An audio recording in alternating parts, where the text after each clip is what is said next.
Hello everyone, welcome to the second video of the number systems series. In this video, I am going to discuss about the concept of divisibility. Now from divisibility concept, you can't expect a straightforward question in CAT, but you can definitely expect a question in NMAT, CET or SNAP. From this exam's perspective, this concept is critical. Also, some of the concepts that we are going to see in the divisibility may not directly apply to any CAT question, but they can definitely help you in solving. So let's get started. So first we will see few concepts and then we will solve few questions on the same. So the first concept says that if n is divisible by d and m is divisible by d, then m plus n and m minus n are both divisible by d. So what does this mean? So let's take an example. So if 6 is divisible by 2, 4 is also divisible by 2, that means 6 plus 4 has to be divisible by 2 as well as 6 minus 4 has to be divisible by 2. So in this case it was quite obvious because we had small numbers, but this property can help you with some of the complex calculations as well. Coming to the second concept, so let's look at the next concept. Now this concept is important and it will help you in the calculations as well. So let's look at the first equation. It says a divided by b, the whole divided by c divided by d. Now I have seen many students, they get confused between the division of the fractions, but I have considered all the possible cases. So let's try to understand how this actually works, right? So if one fraction is divided by the second fraction, here in this case a divided by b, the whole divided by c upon d, this is nothing but a upon b multiplied by this fraction will get inverted and it will be d upon c, hence answer would be AD upon BC. The next equation is a divided by b, the whole divided by d. Now answer to this is a divided by BD, and the third a divided by b divided by c is given by AC upon b. So make sure you understand all these outputs and the process behind it, so it will help you whenever you solve the fraction related calculations. So let's look at the divisibility test, and you can expect a question in NMAT or CET or SNAP on the divisibility test. We will also solve a question after we discuss this concept. So let's try to understand the divisibility test of all these numbers. So the divisibility test of 2, it has to be an even number. So if it is an even number, that number would be divisible by 2. Talking about the 3, the summation of all the digits should be divisible by 3. So let's take an example. Let's take an example of 63. So is 63 divisible by 3? The answer is yes. Why?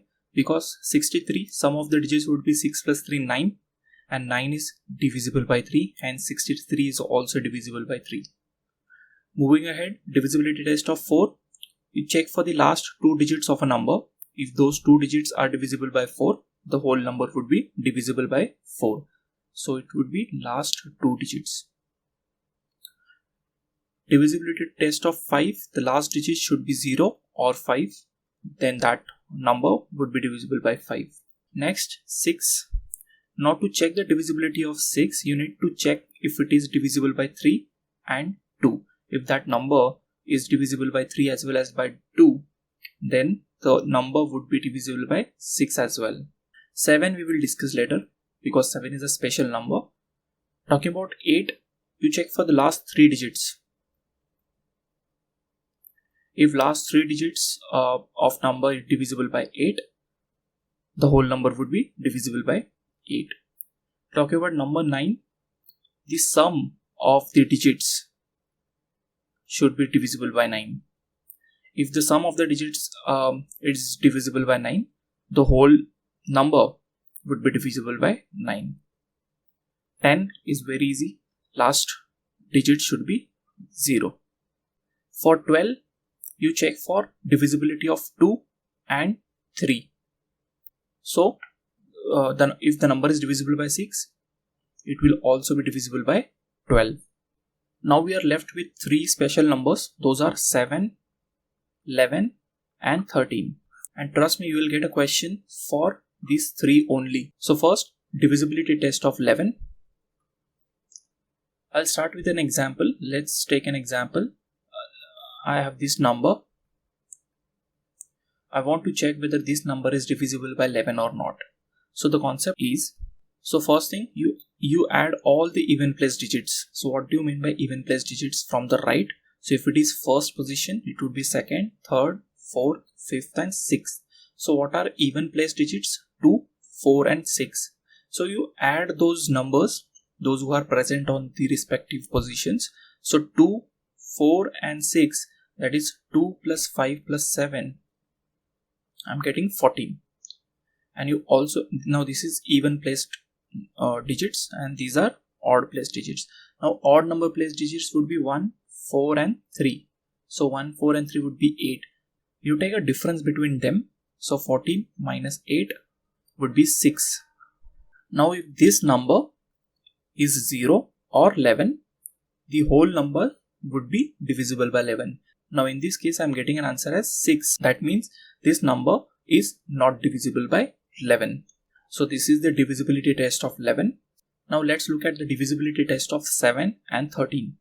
So the divisibility test of 7, let's take an example of 308. Now I want to check whether 308 is divisible by 7 or not by using the concept. Now the concept says that you need to multiply the last digit by 5. So what you get, 8 into 5, 40, and you add the output to the remaining digits. So 30 plus 40 would be 70. Now is 70 divisible by 7? Yes, hence 308 would also be divisible by 7. So this is the divisibility test of 7. This is how you check whether a number is divisible by 7 or not. For 13, so let's take an example for 13 as well. Let's take an example of 637.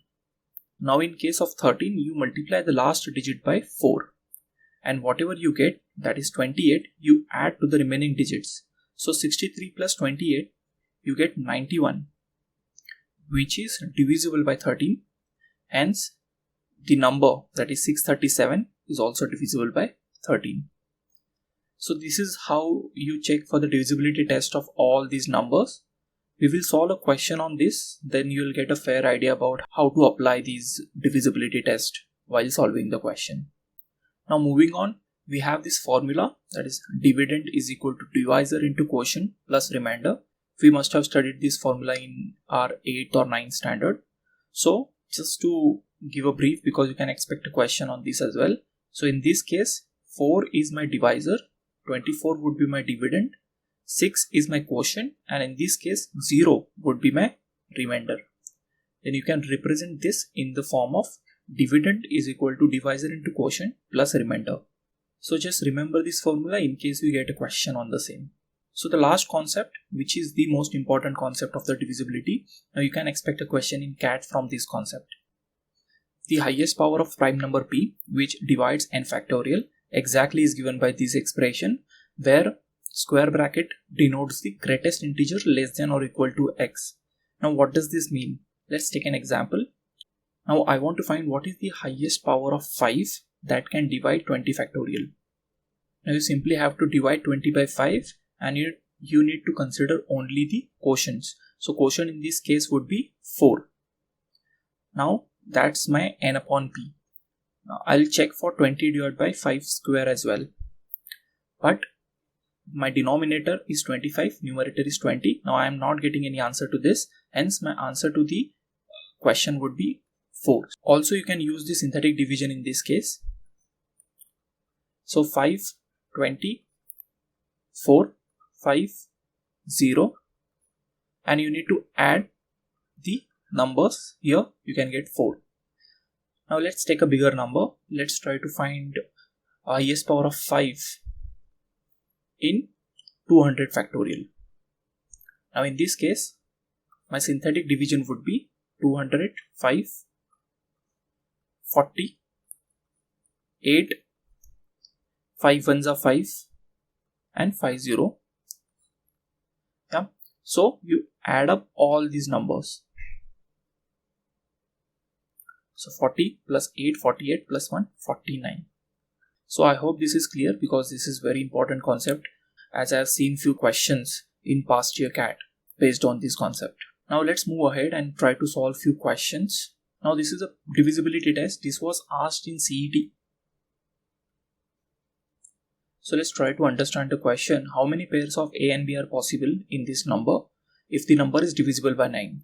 Now we have just discussed the divisibility test of 9, which says that sum of the digits should be divisible by 9. So sum of the digits should be divisible by 9. So let's try to add the digits of this number. So 8 plus 9, 17, 17 plus 7, 24, 24 plus 6, 30, 30 plus 5, 35, 35 plus 4, 39 plus A plus B. Now if the whole number is divisible by 9, the sum of the digits will also be divisible by 9. Hence, to make it divisible by 9, my A plus B either has to be 6, so that the sum would become 45, or it can be 15, so that sum can become 54. Hence, my A plus B, I have got two conditions, either 6 or 15. Now let's try to find all the possible cases of A and B. So let's start with 6. Let's put A as 0, B as 6, 1, 5, 2, 4, 3, 3, 4, 2, and 5, 1 or 6, 0. Now let's start for the 15. Now for 15, let's start with A as 9, B as 6, A as 8, 7, 7, 8, 6, 9. So these are the only possible values of A and B. But we have been given with a condition. The condition says that the last digit of the number is an even number. Last digit is B. So we need to only consider the values or the pairs where B is even. So 1,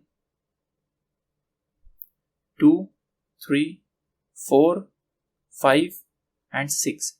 So there are 6 possible values of pair A and B. Hence the answer to this question would be 6. Let's move on to the next question. The question says that what is the maximum value of S if n, this number is given, is divisible by 5 raised to S.